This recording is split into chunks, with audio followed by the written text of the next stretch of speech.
स्वागत है दोस्तों रेडियो नारद 90.4 एफएम से। मैं हूं आपके साथ आरजे याशी और जैसा कि आप सभी जानते हैं रेडियो नारद स्मार्ट एनजीओ के साथ एक पहल कर रहा है, एक अभियान चला रहा है जिसका नाम है सेहत सही लाभ कई। और इस अभियान के तहत आइए आज मिलते हैं एक ऐसे डॉक्टर से जो एमबीबीएस हैं, साथ ही यहाँ मंगलायतन हॉस्पिटल में मेडिकल ऑफिसर की पोस्ट पर है और आज हमें बीमारियों के बारे में बहुत सारी जानकारी देने वाले हैं। तो पहले बात करते हैं वेक्टर बॉर्न डिजीज की, लेकिन उससे पहले सर का स्वागत करते हैं। डॉक्टर ओम प्रकाश चौधरी सर, आपका बहुत बहुत स्वागत है रेडियो नारद में। वहीं हम बात करें वेक्टर बॉर्न डिजीजेस की, तो वो कौन कौन सी होती है? पहले वेक्टर बॉर्न डिजीज के बारे में कुछ बताइए। Ma'am, mostly vector borne disease होती है जो अपने मॉस्किटो वगैरह इनके काटने की वजह से होती है, या बैक्टीरियल, वायरस और फंगस वगैरह, पैरासाइट वगैरह किसी भी टाइप की हो सकती है। कुछ डिजीज के बारे में आप बताइए। इसमें मोस्ट कॉमनली आती है मैम मलेरिया हुआ, डेंगू हुआ। ये अपने जो लोकल एरिया में इस टाइम पे इन्हीं के पेशेंट लोड का सबसे ज़्यादा होता है कि बारिश के सीजन के बाद में दीपावली के आसपास इन्हीं के ज़्यादा पेशेंट बढ़ते हैं। ओके, ये बीमारियों का कारण क्या है? मतलब ये अचानक से बीमारियां इंसान में देखने को क्यों मिलती हैं? मैम, जब बारिश का मौसम होता है उसके बाद में जहाँ भी जो बारिश का पानी है वो इकट्ठा हो जाता है तो वहाँ ये मॉस्किटो वगैरह डेवलप हो जाते हैं और उनके काटने की वजह से ये होती है। ओके, तो अगर हम सिंपल भाषा में कहें तो ये मच्छरों के काटने से होती है। ट्रीटमेंट से पहले हम इसका सिम्टम्स जानते हैं कि अगर मच्छर काट लेता है तो हमें कैसे पता लगेगा इसकी सिम्टम्स क्या होता है? मैम, जो अपने यहाँ रीजन में है मलेरिया और डेंगू, तो इनके हैं जो ज़्यादातर जो पेशेंट हैं, तो जैसे डेंगू में आपको अचानक तेज बुखार आएगी और अपन जैसे डेंगू को लोकल भाषा में बोलते हैं कि ये हड्डी तोड़ बुखार है। इसमें आपको बहुत ज़्यादा हड्डियों में पेन वगैरह होगा, हड्डियों में पेन होगा, हेडेक वगैरह होगा और जो है इसके पूरी बॉडी पेन करेगी। इसके अलावा जो है आंखों के पीछे की तरफ है जो पेन होता है, इसका जो करेक्टरिस्टिक फीचर है मैम डेंगू का। और इसके कंपेयर में अपन मलेरिया की बात करें तो ये सर्दी लग के बुखार आता है, आपको पसीना वगैरह होगा, हेडेक, वीकनेस, ये सारे इसके कॉमन सिम्टम्स हैं। एक मैंने टर्म सुना है प्लेटिलेट्स, क्या प्लेटिलेट्स से इसका कोई संबंध है? हाँ मैम, प्लेटलेट्स अपने ब्लड का एक कंपोनेंट है जो कि मोस्ट कॉमनली डेंगू के फीवर में कम होता है।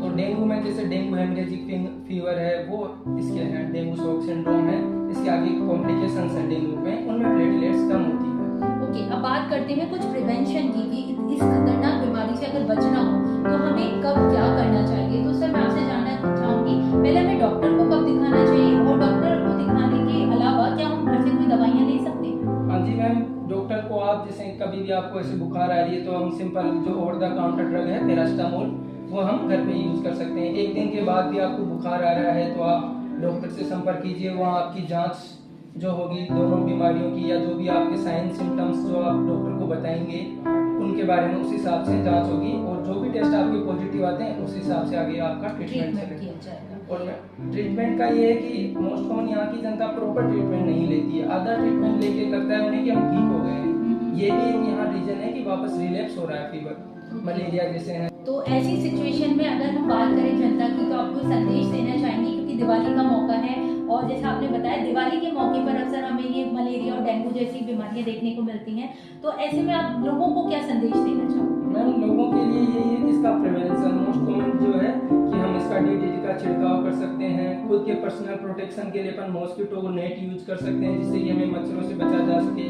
आजकल मॉस्किटो रिपेलेंट्स आते हैं जिससे हम शाम को बॉडी पे लगा के सो सके, तो उससे मॉस्किटो बाइट वगैरह नहीं होती है। ओके, अब बात करते हैं कुछ जागरूकता की कि रेडियो नारद जो पहल कर रहा है वो स्मार्ट एनजीओ की तरफ से कर रहा है, तो क्या आप उसमें कुछ सहयोग देना चाहेंगे? सर, लोगों को अगर जागरूक करना होगा सेहत सही लाभ कई की इस कार्यक्रम में, तो आप उसके जरिए क्या कहना चाहोगे? कैसे लोगों को जागरूक करते हो आप और आगे कैसे करना चाहोगे? मैम, जैसे कोई भी इस टाइप का पेशेंट आता है तो हम पहले उसकी अच्छे से काउंसलिंग करते हैं कि आपको इस टाइप की बुखार है, आपको इसलिए ये ट्रीटमेंट चलेगा, आपको पानी वगैरह खूब पीना है क्योंकि जो हाइड्रेशन है वही इम्पोर्टेंट है बॉडी की रिकवरी के लिए है। और जैसा आप जो प्रोग्राम चला रहे हैं इससे लोगों को जागरूकता मिलेगी तो उन्हें अच्छा ट्रीटमेंट मिल पाएगा समय पर। मैं समझ सकती हूँ आप एक डॉक्टर हैं तो आपको ज्यादा समय नहीं मिल पाता होगा, लेकिन क्या कुछ समय मिलता है तो आप रेडियो सुनते हैं, रेडियो नारद को सुनते हैं, उसके प्रोग्राम्स को सुनते हैं? मैम, जैसा कि अपने इस यूनिवर्सिटी में जो रेडियो नारद का प्रोग्राम है, हम भी जब भी हमें टाइम मिलता है तो हम उसको सुनते हैं। लोगों के लिए जागरूकता के प्रोग्राम है वो बहुत अच्छे हैं ताकि यहाँ के लोग थोड़ा बहुत जो हैं गाँव में उन्हें भी हेल्थ के प्रति कॉन्शियसनेस या हेल्थ के प्रति जागरूक हों। डेफिनेटली सर, बहुत बहुत शुक्रिया रेडियो नारद के साथ जुड़ने के लिए। Thank you. इसी के साथ दोस्तों अभी हमारे साथ थे डॉक्टर ओम प्रकाश चौधरी सर, जो कि MBBS मेडिकल ऑफिसर हैं मंगलायतन हॉस्पिटल में, और इसी के साथ उन्होंने हमें तमाम जानकारी दी ऐसी डिजीज़ के बारे में जिनसे हमें शब्द में बहुत छोटी लगती है लेकिन असल में उसकी तकलीफ बहुत बड़ी होती है। तो आप भी बच कर रहें, स्वस्थ रहें और सेहत सही लाभ का एक खास